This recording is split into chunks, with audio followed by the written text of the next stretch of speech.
Hey everybody, I'm Joe Delera and I have two best bets for today's NBA slate. The first pick that I have is the New Orleans Pelicans against the Indiana Pacers. This is a big pace-up spot really for both teams as both teams play fairly fast, but this is a team with dramatically different classes. The New Orleans Pelicans are finally really healthy and they should be able to run out their full starting lineup. And their traditional starting lineup that includes Zion Williamson, Jonas Valanciunas, Herb Jones, Brandon Ingram, and CJ McCollum has a plus 20 point differential in the minutes that they've played together. That's a pretty significant edge there for them. And then on the Indiana Pacers side, although they've returned Miles Turner and you really hope that that would raise their defensive ability, they've still maintained a poor defense and they've been continuing to struggle even with him there. And that's despite the growth of Tyrese Halliburton.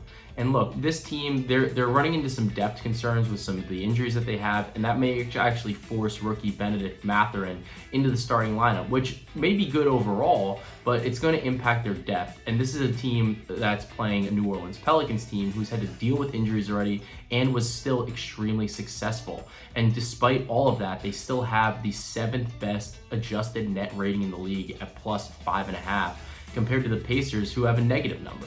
So I think that this line is a little bit too short. Even with the Pelicans on the road, they have an off day tomorrow, and I don't expect any of their players to really play limited minutes. And this is a great spot for this Pelicans team. So I'll be taking the Pelicans -2.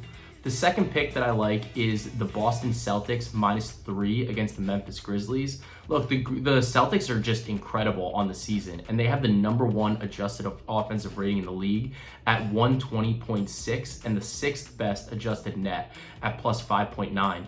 And although the Grizzlies have a fairly formidable offense at 115.1 adjusted net rating, I think that this, due to the shot selection of both teams, is going to really favor the Celtics. The Celtics take a ton of threes and they have the highest three-point efficiency, or one of the highest three-point efficiencies rather, in the league. And this is going to give them a significant math advantage over this Memphis team that, although they have some guys that can shoot the three ball, really I think they're going to struggle to keep up with Boston's efficiency on the offensive end. So I'll be grabbing the Celtics at -3 and I'm getting it at one possession. So I think this is a great bet for me with Boston -3 against the Memphis Grizzlies.